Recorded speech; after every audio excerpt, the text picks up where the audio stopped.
Olá, tudo bem? Há quanto tempo? Nós hoje vamos dar continuidade ao assunto do capítulo 2 de Sociologia, tá?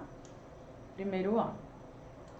Bom, lembrando, nós vimos que na Sociologia existem três sociólogos clássicos: Emile Durkheim, Karl Marx e Weber. Por que eles são clássicos? Respondendo à pergunta, a questão 2 da tarefa proposta aí no livro de vocês, na página 3, o que faz deles três autores clássicos da sociologia? Primeiro, nós já falamos na aula passada, vamos relembrar. Eles são autores clássicos porque eles criaram, ao analisar a sociedade, eles criaram um método específico de estudo da sociedade, das relações sociais, que até hoje serve para explicar as relações sociais, que é base para qualquer estudo social de hoje em dia. Qualquer estudo social de hoje em dia é baseado, ou pelo menos vai pegar alguma coisa do método de um desses três sociólogos. Lá no livro responde também. Em suas obras se encontram os elementos básicos para a explicação científica dos fenômenos sociais. Certo? Atenção! Auguste Comte, ele não entra como sociólogo clássico, porque ele não é sociólogo. Ele foi um filósofo que, pensando através da filosofia as relações sociais, ele propôs a criação da sociologia. Por isso também, nós vamos ver mais na frente, que ele é considerado o pai da sociologia. Então vamos lá. A primeira corrente teórica, que a gente vai estudar da sociologia é o positivismo. E o positivismo sociológico vem do positivismo filosófico de Auguste Comte. E aí, por causa disso, nós consideramos, os estudos se dizem que existem pais da sociologia. Auguste Comte, como um filósofo que, como eu disse, ele pensou sobre a ciência social, pensou que se deveria, escreveu que se deveria criar a sociologia, e Emile Durkheim, que ele é mesmo o criador da sociologia. Nós vamos ver mais daqui para frente sobre isso. Então, sobre Auguste Comte, nós já vimos na outra aula a lei dos três estados, mas relembrando, vamos lá. A lei dos três estados é essencial para entender Comte, porque ele é tipo um evolucionista. Ele entende que a sociedade ela passou por estágios, a humanidade, a história da humanidade passou por estágios, e que o estágio mais elevado seria o estágio positivo, o estágio onde a ciência é a razão das explicações. Então, o primeiro estado é o estado teológico, em que o centro das explicações está no mito ou nas religiões.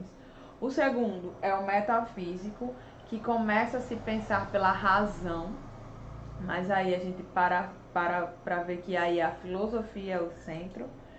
E o terceiro estado, que é o estado positivo para ele, né, que seria onde a ciência vai predominar, ok?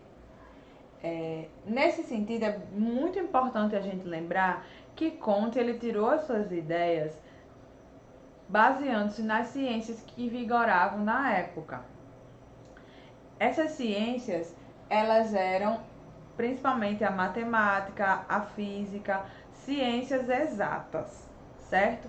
Então ele propôs a sociologia como uma física social, que você fosse procurar parâmetros, leis naturais que para ele existiam nas relações sociais, e a partir daí se criaria os estudos da sociedade. E, como eu falei, ele é evolucionista, então ele entende que cada ciência faz parte de uma etapa da evolução da sociedade.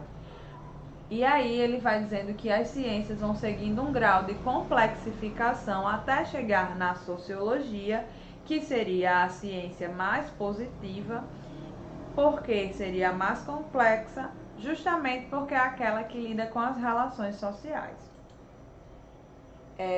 E ele propunha também, com base na ciência, nessa evolução científica, a reforma social. Que é isso?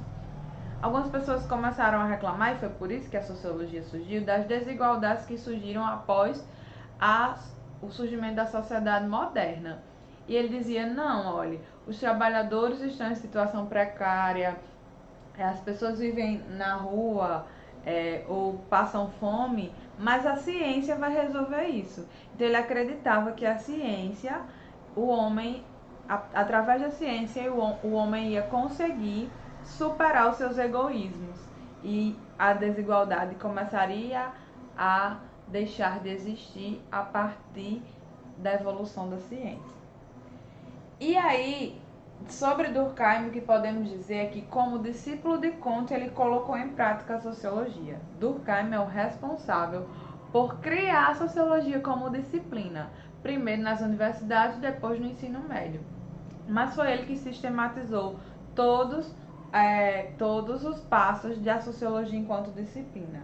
Então, ainda que Kant seja colocado como fundador da sociologia, foi Durkheim quem estabeleceu as dimensões da disciplina no que se refere a seus métodos e objetivos específicos.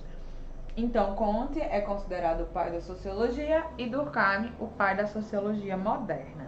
Certo? Terminamos por aqui. Respondam às atividades. Não só respondam às atividades que serão disponibilizadas no portal. Respondam também às atividades do livro de vocês, que vai ajudar. Qualquer coisa vocês podem colocar aqui nos comentários, perguntas ou dúvidas que eu responderei, tá bom? Obrigada.